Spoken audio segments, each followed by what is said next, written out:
बताया जाता है कि लड़के लड़कियों को फंसाते हैं। क्या उसमें सिर्फ लड़कों का ही दोष होता है या फिर लड़कियों का भी दोष होता है?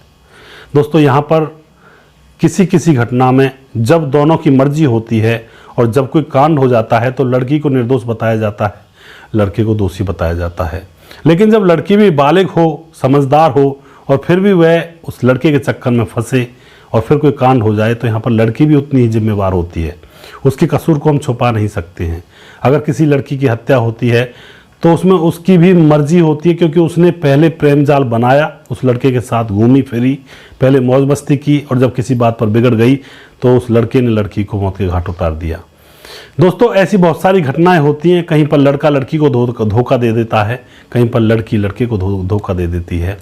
आज की घटना भी कुछ ऐसी ही है।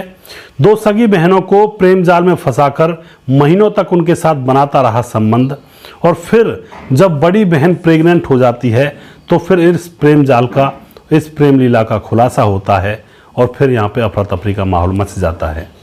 आखिर क्या था इस घटना के पीछे का राज? पूरी सच्चाई जानने के लिए आप हमारे वीडियो को अंत तक जरूर देखिएगा। नमस्कार, मैं हूं सुदेश कुमार और तिरछी बात चैनल में आपका स्वागत है। यह घटना उत्तर प्रदेश के पीलीभीत जिले के सुंदरी थाना क्षेत्र के एक गांव की है, जहां पर दो सगी बहनें अपनी मां के साथ वाटर प्लांट में वाटर कूलर भरने का काम किया करती थी। और उसी प्लांट में एक लड़का जिसका नाम होता है रवि, वह भी उसी प्लांट में काम किया करता था।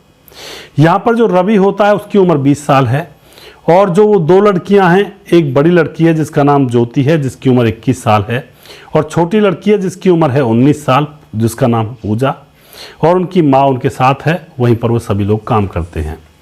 काम करते करते अब क्या होता है, रवि की नज़रें उन दोनों बहनों के ऊपर घूमने लगती हैं। पहले तो वह छोटी बेटी को, यानी कि जो छोटी लड़की होती, छोटी बहन होती है जिसका नाम पूजा होता है, उसको फंसाता है, उससे मीठी मीठी बातें करता है तो पूजा भी उसकी बातों में आ जाती है। लेकिन दोस्तों, यहाँ पर पूजा बालिग हो चुकी थी, 19 साल की थी, बच्ची नहीं थी, तो उसको भी अपना भला बुरा सोचना चाहिए था, लेकिन यहाँ पे नहीं सोचा, वो उसकी बातों में आ गई। जबकि वह बालिग थी, बातों में नहीं आना चाहिए था। वह उससे प्रेम प्रसंग करने लगती है और उन दोनों के बीच में संबंध बनने लगते हैं।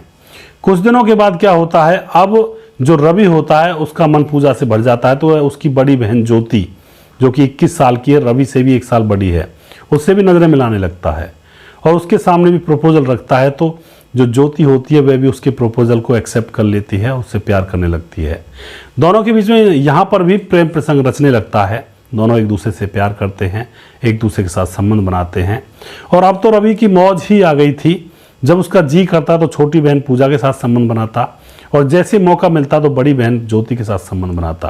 और दोनों बहनों को भी पता लग गया था कि ये लड़का दोनों के साथ मौज मस्ती कर रहा है, लेकिन बहनों को भी कहाँ पड़ी थी, वह भी मौज मस्ती करने में लगी हुई थी। दोनों को सब कुछ पता था।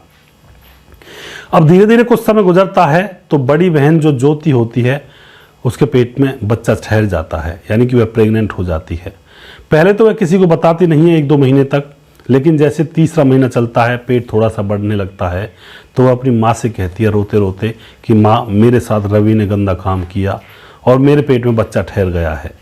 यानी कि यहाँ पर रवि के ऊपर आरोप लगा रही थी, लेकिन यहाँ पर खोट तो उसका खुद का भी था। वह बालिग थी और लड़के से बड़ी भी थी। अब यहाँ पर उसकी माँ गर्म हो जाती है और फिर उस रवि से लड़ने लगती है और उससे कहती, तुमने मेरी बेटियों के साथ ये क्या किया? रवि बार बार ये भी कहता है कि मैंने सिर्फ मैंने ही नहीं किया है, तुम्हारी बेटियां भी मेरे आगे पीछे घूमती थी, इनका भी मन होता था मेरे साथ संबंध बनाने का, ये भी रहती थी। लेकिन यहाँ पर माँ तो सीधा आरोप रवि के ऊपर लगा रही होती है और फिर वो जो वाटर प्लांट का मालिक होता है उसके सामने जाती है और उससे कहती है कि मालिक साहब, मेरी बेटियों के साथ इस लड़के ने गलत संबंध बनाए हैं और मेरी बड़ी बेटी को प्रेग्नेंट कर दिया है। लेकिन यहाँ पर जो वाटर प्लांट मालिक होता है वह इन सब चीज़ों को समझता था, उसको भी शायद कुछ ना कुछ पहले से महसूस था, किसी ने बता दिया होगा। वह उल्टा उन लड़कियों की माँ को धमका देता है और कहता है कि पहले अपनी बेटियों को सिखाओ कुछ, तुम्हारी बेटियां ही उस लड़के के आसपास घूमती थी और उसके साथ संबंध बनाती थी।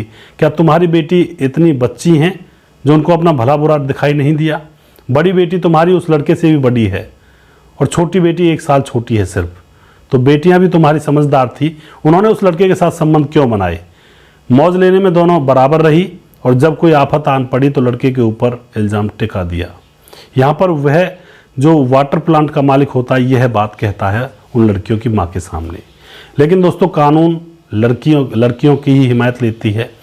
अब यहाँ पर जो लड़कियों की माँ होती है वो रोते रोते पुलिस थाने में जाती है, रिपोर्ट दर्ज करवाती है और कहती है कि मेरी बेटियों की ज़िंदगी बर्बाद कर दी रवि नाम के लड़के ने। पुलिस आती है, तुरंत रवि को अरेस्ट किया जाता है, उसको जेल में डाल दिया जाता है और उसके ऊपर विभिन्न धाराओं में मुकदमा दर्ज किया जाता है। और अब तो जो बड़ी बेटी और छोटी बेटी हैं वो उसके ऊपर रेप का मामला और उसके साथ चालबाजी का मामला, इस तरह के मामले भी उसके ऊपर दर्ज करवाते हैं और लड़के को जेल में डाल दिया जाता है। तो ऐसे किस्से समाज के अंदर बहुत होते हैं। कई जगह पर लड़का गुनहगार होता है, मैं ये नहीं कहता लड़के का मैं पक्ष ले रहा हूँ, लेकिन कई मामलों में लड़की भी गुनहगार होती है। जब लड़कियां लड़कों से भी बड़ी हों और फिर भी उस लड़के के साथ घूम रही हैं, तो यहाँ पर लड़की दोषी हुई या नहीं हुई? यहाँ पर यह जो लड़की थी, बड़ी लड़की जो थी, यह अगर चाहती तो उसके चक्कर में कैसे फंसती?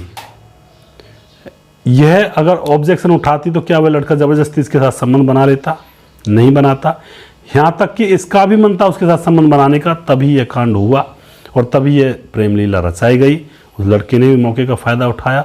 मैं उसकी भी यहाँ पे हिमायत नहीं ले रहा हूँ, उसने भी गलत किया, लड़कियाँ भी गलत थी और यह मामला केस दर्ज होता है यहाँ पर सिर्फ और सिर्फ लड़के के खिलाफ। तो कानून तो जैसा है दोस्तों है, लेकिन यहाँ पर मैं यही कहना चाहूँगा कि बच्चों को थोड़ा सा संस्कार दें, बच्चों को बताएं कि ये जो संबंध होते हैं बड़े ही भयानक होते हैं। इनका जब खुलासा होता है या फिर अंजाम निकलता है तो बहुत ही दर्दनाक और भयावह निकलता है। बड़े बड़े घर तबाह हो जाया करते हैं। इसलिए प्लीज़ ऐसे रिश्तों में ना पड़ें, अपने घर वालों की इज्जत को मिट्टी में ना मिलाएं, कभी भी ऐसे लड़कों के ऐसी लड़कियों के चक्कर में ना पड़ें, अपनी ज़िंदगी को बर्बाद ना करें। कभी भी कुछ भी हो सकता है। मैं बार बार कहता हूँ, अवैध संबंध का अंजाम हमेशा ही खौफनाक और ख़तरनाक होता है। तो यहाँ पर आप अपनी राय लिखिएगा ज़रूर, लड़का दोषी है या लड़कियाँ दोषी हैं, कौन यहाँ पर दोषी है, किसकी गलती है? अपनी राय कमेंट बॉक्स में ज़रूर लिखिएगा। दोस्तों ऐसे ही वीडियोज़ मैं बनाकर लेकर आता हूँ जो कि समाज के अंदर फैली हुई बुराइयाँ हैं। ये घटनाएं होती हैं हमारे समाज के अंदर, लेकिन इनके ऊपर बड़ा मीडिया प्रकाश नहीं डालता है, तो ये हम लोगों के सामने आ नहीं पाती हैं। और या फिर आती भी हैं तो सिर्फ 2 लाइन में इनको निपटा दिया जाता है, डिटेल में इनके बारे में नहीं बताया जाता है। अगर मीडिया डिटेल में इन चीज़ों के बारे में बताने लगे तो लोगों को, बच्चों को और बच्चियों को थोड़ी बहुत अकल आएगी, अपने आप को संभालेंगे। लेकिन दोस्तों हम यहाँ पर डिटेल में सारी चीज़ें बताते हैं और इन चीज़ों से आप फ़ायदा लें और अपने जीवन को संभालें। कभी भी अपने जीवन में ऐसी गलती ना करें, हवस का शिकार ना बने, ना किसी को बनाएं, इसका अंजाम बहुत गलत होता है। अगला प्रोग्राम मैं जल्दी फिर से लेकर आऊँगा किसी सच्ची घटना के ऊपर। तब तक आप खुश रहें, सावधान रहें, रिश्तों की अहमियत को समझें, ऐसा वैसा काम ना करें। जय हिंद, जय भारत।